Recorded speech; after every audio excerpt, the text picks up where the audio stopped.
Les enfants, nous allons donc continuer notre étude sur le troisième paragraphe du schéma Israël, qui commence donc, comme nous l'avons vu la dernière fois, Vayomer Adonai el Moshe lemor. Daber el bnei Israël, ve'amarta alehem, ve'asu lahem tzitzit, al kanfe bigdehem, ledorotam, ve'natenu al tzitzit hakanaf, petil techelet. Donc, je vous rappelle la traduction de ce passage. Moshe reçoit les paroles d'Hachem et il devra dire au Béné Israël de fabriquer donc des tzitzit au coin des vêtements pour toutes les générations, ça veut dire pour tout le temps. Pas seulement pour la génération du désert, quand la Torah a été donnée, mais pour tout le temps. Ça veut dire jusqu'au Mashiach, Tzidkenu, eh bien, il y aura cette mitzvah des tzitzit. D'ailleurs, c'est ce qui fait que tous les matins, vous faites la bracha sur les tzitzit, et que tous les matins, les béné Israël mettent un talit, n'est-ce pas, avec 4 coins, pour accomplir cette mitzvah. Je vous ai également dit la dernière fois que il y avait une couleur spéciale que l'on mettait dans chacun des fils qui se trouvaient dans le vêtement et qui avait une couleur qui nous rappelait, on va dire, le ciel. Et puis quelque part, donc, en regardant le ciel, on s'aperçoit de l'immensité, de la merveille qu'est le ciel. C'est comme on le voit tous les jours, alors on ne se pose pas trop de questions, mais c'est merveilleux. Le ciel avec tout ce qu'il peut contenir. Nous, on a l'habitude d'arrêter nos yeux à ce que nous voyons, c'est-à-dire la terre déjà qui est très belle, bien sûr, en soi, qui reflète la majesté d'Hachem. Mais le ciel, les enfants, rappelez-vous, c'est l'infini, ça veut dire ça va très très loin, et on sait que ça représente un peu le symbole de la pureté, et donc ça nous rappelle la présence d'Hachem. C'est pour ça qu'on dit toujours Avinu Sheba Shamayim. Quand on dit Avinu Sheba Shamayim, ça veut dire notre Père. Et pourquoi on dit qui est dans le ciel? En vérité, Hachem, il est de partout. Il n'est pas que dans le ciel. Il est avec nous ici tout le temps, dans nos pensées, dans nos réflexions.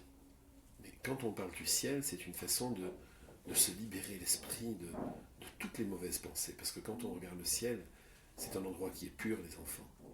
Il n'y a pas de choses mauvaises. Alors parfois, il y a quelques nuages qui nous empêchent de voir la beauté du ciel, mais malgré tout, il suffit de lever les yeux et effectivement d'être inspiré.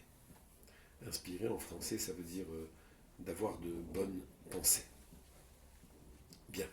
Donc je retourne à mon propos sur les tzitziot, c'est au pluriel. Voici donc la suite du texte. Ve'aya lachem et tzitzit uritem oto. Évidemment, quand on a les tzitziot sur soi, même si on ne les voit pas toujours, parce que certains les laissent dehors et d'autres les mettent à l'intérieur, malgré tout on les sent. Donc on les voit, on les sent, ils sont présents. Et du coup, qu'est-ce qui va se passer? Uzchartem et kol mitzvot Adonai. Il y a un mot très important ici. Il y a marqué et kol mitzvot. Il n'y a pas marqué et mitzvot. Kol, c'est important, parce que kol, ça veut dire tout. Et alors pourquoi on parle de toutes les mitzvot? Quoi? Ça voudrait dire que le tzitzit nous rappelle en un instant tous les commandements de la Torah? Alors je vais vous expliquer. En fait, il y a parfois des mitzvot qui nous apparaissent comme étant pas trop difficiles, pas trop compliqués. C'est vrai. C'est vrai. Par exemple, la mitzvah de la Netilat Yadayim, une fois qu'on a bien appris, on sait la faire. On n'a pas besoin, enfin si, on doit toujours revoir les halachot, mais disons, voilà, c'est ok. Et puis il y a une autre mitzvah, je ne sais pas, celle de faire le motzi, les brachot. Bon, de manière générale, c'est des mitzvot qu'on apprend et on finit par bien les connaître. Mais il y a des mitzvot, les enfants, qui sont peut-être un peu plus compliqués. Et alors, du coup, on ne doit pas les négliger. On doit les apprendre. On doit les approfondir. Et quand je parle de mitzvot, les enfants, vous savez ce que ça signifie. C'est pas uniquement faire la Netilat Yadayim, faire le Motzi ou le Birkat Hamazon, ou accomplir le Shabbat. Mais ça veut dire aussi avoir du respect pour son professeur. Avoir du respect. Ne pas dire des mots déplacés. Ne pas dire des mots vilains.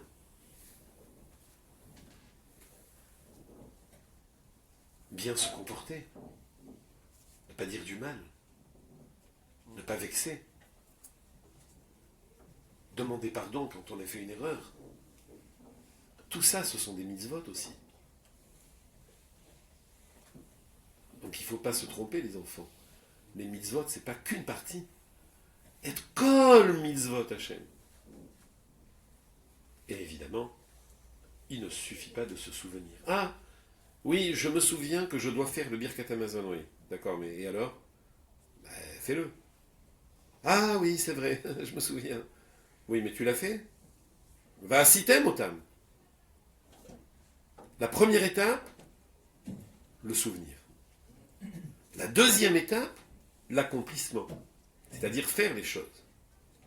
Ça ne suffit pas de se souvenir. Ah oui, je connais. Ah ouais, je sais. Ah oui, le Shabbat. Bien, oui, bien sûr. Non, mais fais-le. Trop facile. Va à Sitem Otam. Suivez dans le texte, les enfants, je traduis. Donc, uzchartem, dans le mot uzchartem, il y a le mot zocher. Je me souviens. Donc, vous vous souviendrez. Et kol mitzvot, suivez bien, de tous les commandements, de toutes les actions que Hachem nous a ordonnées, c'est-à-dire la Torah. Varasitem otam. Et vous les ferez. Ça veut dire, attention, ne vous arrêtez pas à la première étape. Continuez. Il faut les accomplir. Parce qu'en vérité, nous, les êtres humains, nous avons été mis sur la terre pour faire des choses. Pas uniquement pour connaître, pour lire, pour savoir, pour se distraire. Non. Les Béné Israël, c'est surtout dans les actes. Dans les actes, ça veut dire faire, agir, faire quelque chose.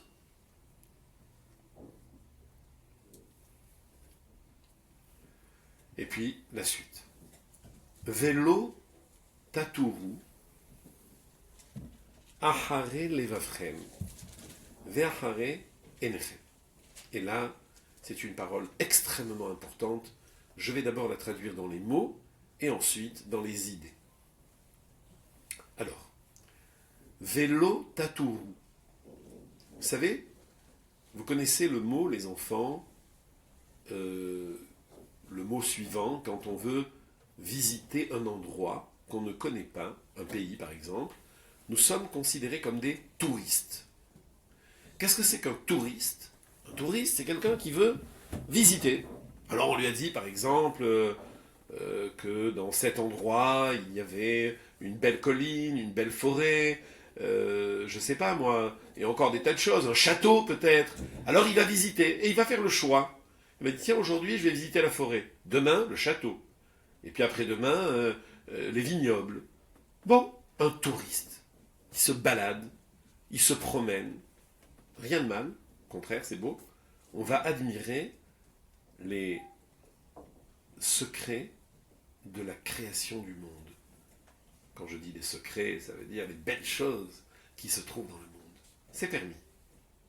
Mais voilà qu'il y a un touriste qui va voir le guide et qui lui dit « Dites, il y a des endroits dangereux là ici où il y a des serpents et des scorpions. J'aimerais bien en voir de près. » Le guide lui dit « Attendez monsieur, là, qu'est-ce que vous voulez ?»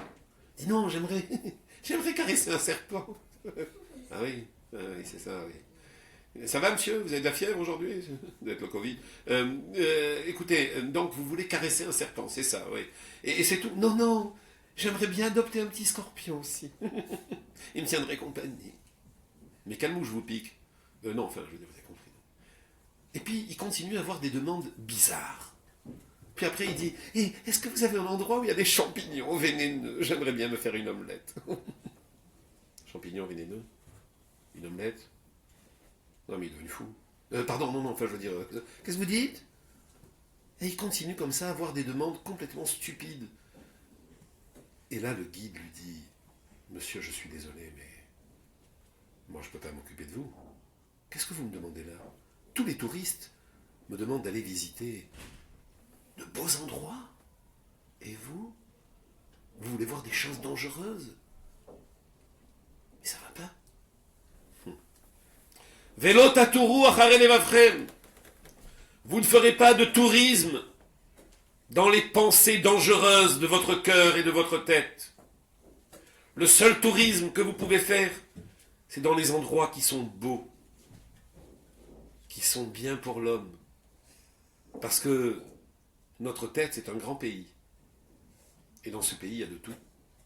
Alors Dieu nous dit, dans le pays qui est dans votre tête, n'allez pas dans les endroits dangereux. Vélo tatourou, acharei levavchem, ve'acharei einechem. Dans votre cœur, dès que vous avez une pensée qui n'est pas bonne, hop, celle-là, je ne vais pas la visiter. Je ne veux pas faire de tourisme chez le Yetzer Hara. Je ne ferai du tourisme que chez le Yetzer Hatov. Ve'acharei einechem. Alors là, c'est très important. Parce que d'abord, c'est vrai que c'est dans notre tête que les choses se passent. Enfin, quand je dis dans notre tête, dans notre cœur, c'est à l'intérieur de nous, c'est une façon de parler. À l'intérieur de nous, les enfants, il se passe toutes sortes de choses. L'imagination, tout ce qu'on a vu, tout ce qu'on a lu. Par exemple, quelqu'un qui a vu un documentaire ou un film ou n'importe quoi qui n'est pas bien. Alors du coup, ça va faire travailler sa tête. Ça va faire travailler son imagination. Mais il faut qu'il soit fort.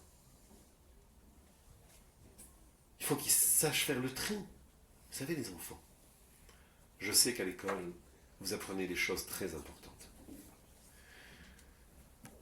Je sais que vous faites de la géographie, de l'histoire, vous faites des mathématiques, du français. C'est très bien tout ça, très très bien. Mais nous, les bénis Israël, nous devons faire le tri dans ce qui est important et dans ce qui est bien et dans ce qui ne peut qu'engendrer de belles idées et de bonnes choses. Alors vous allez me dire, mais pourtant on nous apprend à l'école. Oui, c'est vrai, mais soyons toujours forts. On apprend, d'accord, il faut connaître, il faut savoir, mais il ne faut pas que ça nous transforme. Il ne faut pas être influencé. Influencer en français, ça veut dire tiens, ça me plaît bien, ça, quelque chose qui n'est pas bon, non? On le sait, bon, voilà. On sait qu'il existe des serpents, on sait qu'il existe des scorpions, on sait qu'il existe des champignons vénéneux, on sait qu'il existe des herbes dangereuses. Tout ça, c'est bien, on le sait. Bon, d'accord, ben voilà, ça doit s'arrêter là. On le sait. Mais c'est tout, on s'en approche pas. On n'y pense pas. Donc, les enfants, le mot Einechem, le singulier, c'est Aïn. Aïn, c'est un œil. Einechem, donc, ce sont vos yeux. Qu'est-ce que ça veut dire? Vous ne ferez pas de tourisme avec vos yeux. Pas de tourisme, de mauvais tourisme. Le bon tourisme, je vous ai déjà dit, il est permis, il n'y a aucun problème. Va te balader dans les ruelles de ton Yetzer Hatov tant que tu veux. Mais n'emprunte surtout pas les impasses de ton Yetzer Hara. Surtout pas. Va, promène, aucun problème. Mais dès que tu sens qu'il y a marqué impasse du Yetzer Hara numéro 3, n'y va pas. Donc qu'est-ce que c'est Einechem? Les yeux. Moi je vais vous dire, les enfants, vous savez, il y a des grands tzadikim dans le peuple d'Israël qui font très attention à ne pas voir de vilaines choses. Par exemple, des gens qui se battent ou des gens qui s'insultent. Le tzadik, il ne veut pas voir ça. Il baisse les yeux. ou des images idiotes, ou des images stupides. Vous savez, les enfants, je vais vous donner une halakha, et je voudrais qu'elle soit respectée, en tout cas à l'école. J'en ai déjà parlé. Quand on est dans la synagogue, en tout cas dans la synagogue, mais bon, de manière générale, on voit comment notre camarade, que ce soit une fille ou un garçon, est vêtu. Et vêtu, ça veut dire quelle sorte de vêtements il a. Eh bien, l'image que peut véhiculer un vêtement, elle est parfois dangereuse. Véhiculer en français, ça veut dire là où ça peut nous conduire, quoi. Et donc, c'est pour ça qu'il ne faut pas imiter ce qui se passe chez les autres. Quand on a un vêtement, il ne faut pas le visage méchant, ou peu importe, enfin, d'un être humain, ou une représentation qui fait peur, ou alors même un animal, ou je ne sais pas, il y en a, ils mettent sur leurs vêtements des tigres, des lions, des panthères, toutes sortes de choses, et puis des trucs qui... Alors, c'est vrai, vous ne savez pas toujours. On ne le sait pas. Eh bien, vous avez des morim, vous avez des morottes, vous avez le rave, vous lui posez gentiment la question, vous lui écrivez dans la boîte aux lettres. J'aimerais vous poser une question. Rav, est-ce que j'ai le droit de venir avec un t-shirt où il y a une bagarre entre deux pitbulls dessus? J'aime bien les pitbulls. Ou alors, est-ce que je peux... on m'a offert une jolie chemise avec un squelette dessus. Est-ce que je peux mettre ce... Eh oui, mais on les voit dans la rue, les enfants. Vous savez très bien, pas de blague. Eh oui. Vélo tatourou, achare levavchem, ve'achare enechem. Les yeux doivent être préservés des images négatives. Vous avez remarqué que dans les couloirs de l'école, il y a des rabbanim, c'est-à-dire des maîtres.